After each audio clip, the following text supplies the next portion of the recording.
something that you can persuade somebody is true. They have to live it and experience to believe that it is so. Yeah, you cannot be mean with somebody. You cannot treat somebody with disrespect and expect the other person to treat you differently, to be nice to you, to be loving to you. And I think there is a huge misconception here. There might be misperceptions in other people, but, truthfully, Diane, there isn't anything that you can do about other people's misperceptions except live what you believe is true. I mean, you can talk forever about ideas that you believe in, but it isn't until people see you living your ideas and the happiness it is bringing you that they really want to try it for themselves. Because people learn by example. When you can know how children are, they can watch their parents doing a lot of things, and they can hear their parents saying a lot of words, and it isn't the words that they follow, it's the example they follow. Because the example is the acting out of the ideas that you believe in, and that's your reality. The words are just noises coming out of your mouth. They're just noises. When you listen to someone speaking a foreign language, it's just noises to you. But to when someone does something and acts out and does something kind for another person, that is something that is felt. And then anybody can recognize that. Whatever language they speak, they can recognize that. And that's where our realities are, in our emotions and what we are and how we are putting ourselves out into the universe. Absolutely. And to tell the truth, I have experienced it for myself so many times. Always nice words, good words, loving words, showing love to somebody. You receive in return the same thing, and people are so acceptable of the way you treat them, the way you talk to them, the way you express yourself. Well, I don't know what to tell you because I have a lot of, I don't try to convince people of what I believe. If they ask me a question, then I answer them honestly. But I don't think that you can convince other people about an idea that they don't want to accept. I wait for people to ask me the questions. I write the books, and then if they have a question, they ask me a question about it, and I answer it to the best of my ability. But I don't go out trying to spread any kind of philosophy to people who aren't open to it. And I don't think that that is a loving thing to do anyway, because people have the philosophy they need in the moment they have it. And who are we to say that they shouldn't have it? Who are we to say they should have different ideas? People progress at their own rate, and they have the ideas they need in the moment. Maybe we don't agree with them. Maybe we don't think that they're creating good things in their life because they have those ideas, but it's their life to do with as they please. Absolutely, and we cannot change them, like you said. And people change if they want to change. People listen to you if they want to listen to you. It's just that the idea of the energy level we are, it's really hard for some people to accept the fact that the energy is very important. Yes, but if they don't believe it's important, then they have a right to their belief too. I don't think people are at different stages of growth, and they're here for different reasons. And just because we don't understand the reason doesn't mean it isn't a good reason. And just because we don't understand their beliefs doesn't mean that the belief isn't right for them in the moment. Yeah, absolutely. And like you said, when you're miserable, you're attracting people like this who are miserable like you. And how to help someone who is in this kind of situation? Because some people tell me, I'm so miserable, I'm so unhappy, and I am talking to people, and they're in this kind of situation just like me. And I don't try to change them. I'm trying to help these kind of people by telling them that they should not be in this kind of crowd. They should be surrounded by happy people, people who are really open to exploring new horizons, doing things which make them so happy. And it's really hard. Here is the problem, actually, and it's really difficult to help someone in this kind of situation. What's your advice? Well, I think you're doing what you're you're trying to help them, and that's the most you can do for somebody. Just because they aren't listening to you doesn't mean you aren't doing your best to help them. I don't think that we can help everybody, and why should we? They have the help they need. This is where trust comes in, that people are finding the people they need to find for the help they need. And the help that they need may not look like the help you need or the help I need. Doesn't mean it isn't legitimate help for them. Everybody's out there living their life and attracting energy to them that they're compatible with.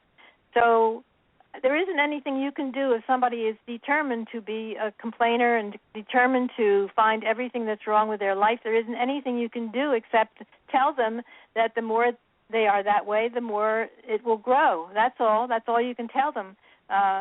You can't make people change. There's just no way. And why would you? People change when it suits their growth, not when it suits our growth. So nobody. I mean, I know. For instance, in my own life, I know that my parents and my sisters, they all thought I was making the most ridiculous decisions I ever could make, and still, I had to make them for my own growth. I had to do it my way. This is what it's all about. Each person has to do it their own way, and it wasn't until I was ready to change and to change my outlook on life that I was able to do it. So people have, and I went a long time.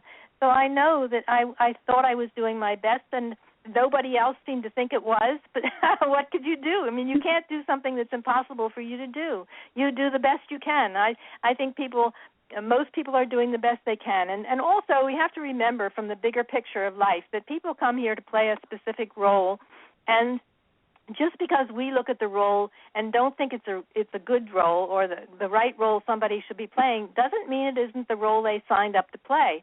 And the soul has an overview of the life, and the soul is wiser and knows what we have lived in a past lifetime. So the soul knows what we need to live this lifetime. And when you say that somebody isn't living what they should be living, what you're really saying is the soul in them is a dummy. And that's impossible. The soul is all wise. The soul has the big picture and knows what's up for that person, for each person. And so it's just about having faith that they are on the path they need to be on. I mean, when I ask myself what I want to hear from other people, I don't want them telling me that I haven't grown as much as I should have grown, or I don't understand something I should understand. I want them to tell me, wow, it's great that you have progressed this far, and I honor your path and I honor what you're trying to do. That's what I want to hear. So I know that's what other people want to hear. Absolutely, you're doing what is right for you, what you feels right for you, because it feels right for you inside when you're doing the right thing. And I don't know if you notice when you go on vacation and you feel like even the air around, everything around, it kind of makes you feel relaxed and you're enjoying everything. But I don't know, there are some places you go, it just kind of, you feel confused. You don't feel you feel like out of place. I don't know if you ever experienced this kind of feeling. Well, I think if you feel out of place, then it's about finding a why. Why do you feel out of place, or why are you uncomfortable with the people you're with? Because everybody is with you. Everybody who comes into your life is a gift to you to reflect to you something about yourself. And so if you're uncomfortable with some people around you and don't feel good about them, then they're there as a gift to you to show you something you need to look at in yourself. I mean, I know this. This has certainly been my experience, that people are a reflection, because we live in a house of mirrors.